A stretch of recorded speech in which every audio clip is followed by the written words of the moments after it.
Hello, my beautiful aliens, and welcome back to the Authentically Blue podcast.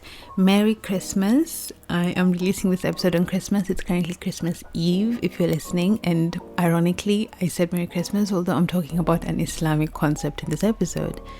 If you guys don't know, there's something called Tawakkul, and Tawakkul is how do I describe this? It's having faith that things will work out in God's timing.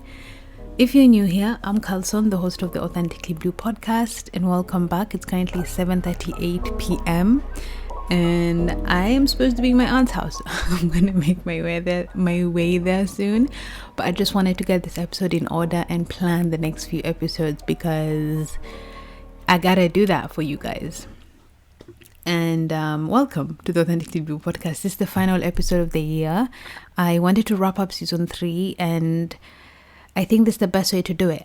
In this year's podcast season, should I say, that was a lot of rambling. Basically, in this season, I feel like I've really kind of been all over the place with the content. So I'm trying to be strategic next year with what I want to release out there. I'm being mindful of the amount of people listening and my mission of the podcast. So I'll dive into that in the next update episode, which is going to be released in January next week.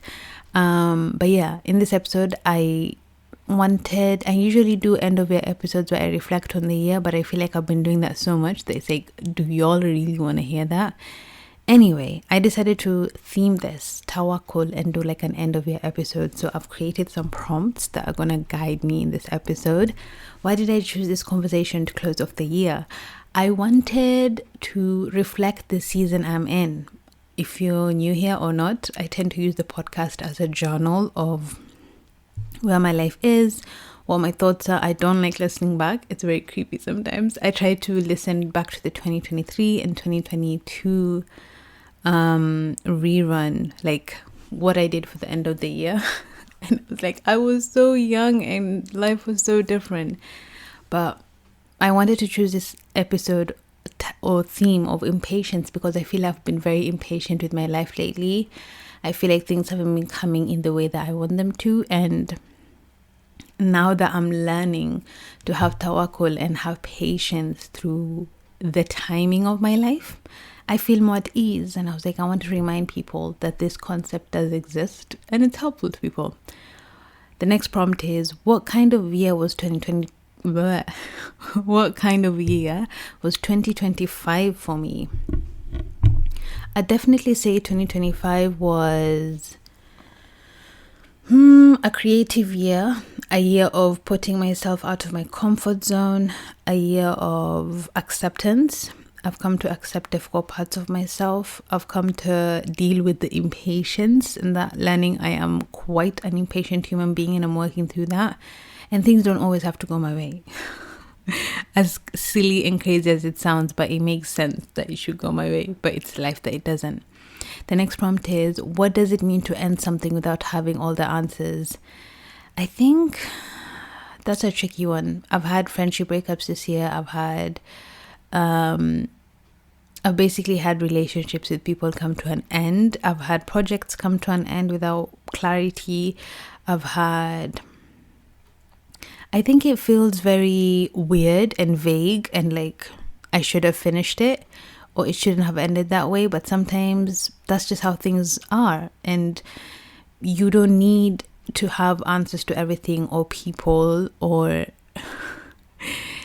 sometimes, okay, I don't know how to describe this, but I basically saw a TikTok of an ex-colleague posted online where she said, movies don't always have to have happy endings. That's not the reality of things. Life is messy, life is complicated, and that's the reality of things. So I think that kind of answers the question in it's okay for things to be messy. Moving on to the season 3 reflections. What did season 3 teach me about myself? Let me just briefly skim through the episodes I've released this year, which is crazy. So I did an episode with Celestine. That was a really beautiful episode. I'm grateful I did that one. I did an episode with my saloonist or hairdresser. I did an episode with 2 co-workers on male chauvinism. That was an interesting time. I did an episode with my brother. That's one I've been dying to have. I did an episode with my waxing lady. That was fun. I had one with the wonderful Binti Aisha, which was amazing. I just felt devastated because I had a few episodes I recorded that I've lost, so I need to sort that out. I did one on queerness and abandonment issues. I redid one with Mali, which was really dope, and I got to see him live. I did an episode with Achebi, with someone who I'm not a friend with anymore, and that was interesting because that was the beginning of a crazy few months, I can't lie, but I'm grateful for everything. And then I did one with Kiara, who I was actually sitting on the couch I'm sitting on right now at my cousin's house, which is really cool. I think season 3 definitely taught me that it's okay to go with the flow of life and you don't have to have things organized. When I think of what I have for season 4 of the podcast, it is very in check. Like, I want themes, I want structure, I want organization, and I'm in the headspace for it.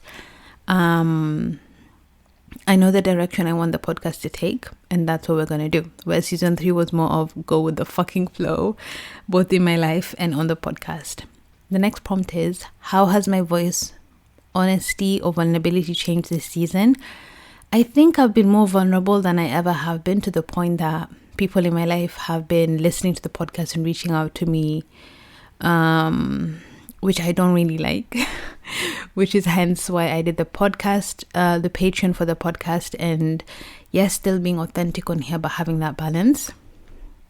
So yes, I've been more vulnerable, but I'm trying to still be vulnerable and authentic, but protect my peace and the people around me, because boundaries. What conversations have felt uncomfortable but necessary? I'm thinking of my life. Okay, of the podcast, I think conversations that were necessary. I did an episode on racism in the Somali community. That was really cool. What else? I think, an episode I did was You're Only Human After All with Tabitha Munyaka. That was a really cool episode. I think it was uncomfortable in terms of really breaking down the thoughts that people tend to have, and like imposter syndrome and having doubts and all of that, but I think it was really cool. The next prompt is, where did I grow and where am I still learning? I definitely grew in terms of meeting many people and going with the flow on the podcast. What am I still learning? I'm learning that it's okay for things to not have structure. My OCD would not let me. How has my understanding of Tawakkul evolved this year?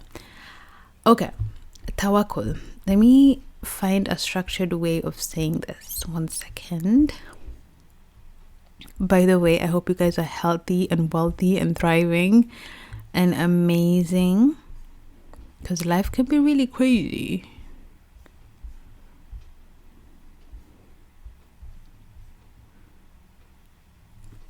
So what is Tawakkul? Simply put, it's trusting in God's plan while still taking responsibility for your actions. It's not about sitting back and waiting for life to happen. It's about aligning your effort and faith. For example, maybe you've been applying for jobs, hustling on your goals, and yet things aren't moving as fast as you'd like. Tawakkul doesn't mean stopping the effort. It means trusting that the right opportunity will come at the right time and learning patience along the way. That is the definition of Tawakkul. And I think I've been having a lot of that with the job hunting, with being back in the UK and just figuring out life. It can be crazy sometimes, but yeah, that is the theme of it. The next question or prompt is the tension between effort and surrender, doing your part without. So, wait. How has Tawakkul stopped being a concept and became a daily choice? This is definitely in the past week. I think last week I was feeling very like mentally low. I got into a cocoon of isolating from my loved ones, and I was battling. I did a Substack on this. I was battling bed rotting and getting into a groove because I was in a new space. So I would do both. And I just woke up and prayed and I cried and I was like, dear God, please just make these things work out for me in the way that it should work out. I need to get a job. I need to get my life together. I want purpose, and obviously I'm not going to link it. There was just a lot of uncertainty happening. I was like, I cannot control this, and I'm not going to let it impact. And then my periods came, TMI, and I'm going to get my hormones checked and stuff, because I was like, the feelings I was feeling were really like extreme and drastic.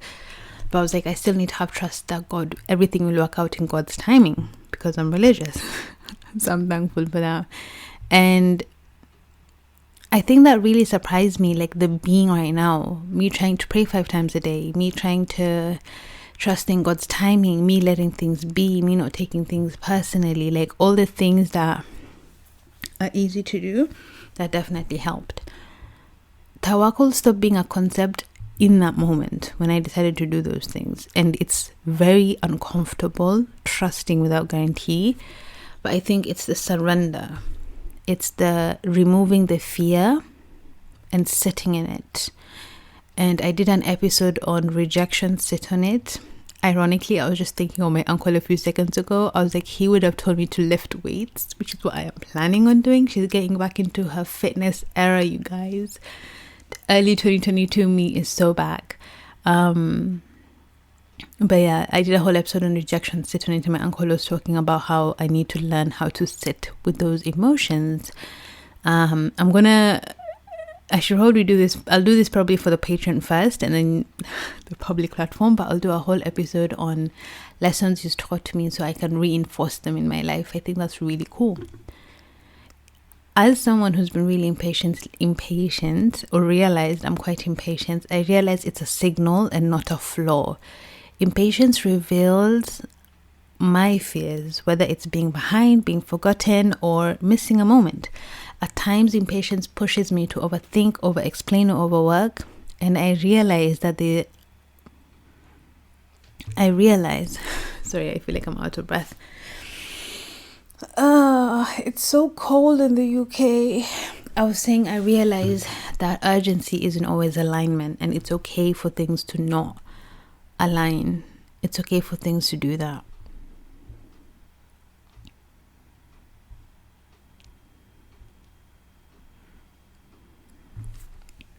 I think a few things I've been doing to help me get through this is naming the emotion I'm trying to feel, whether it's exhaustion, whether it's vulnerability, whether it's insecurity, whether it's feeling not good enough, whether it's fear of not being valuable.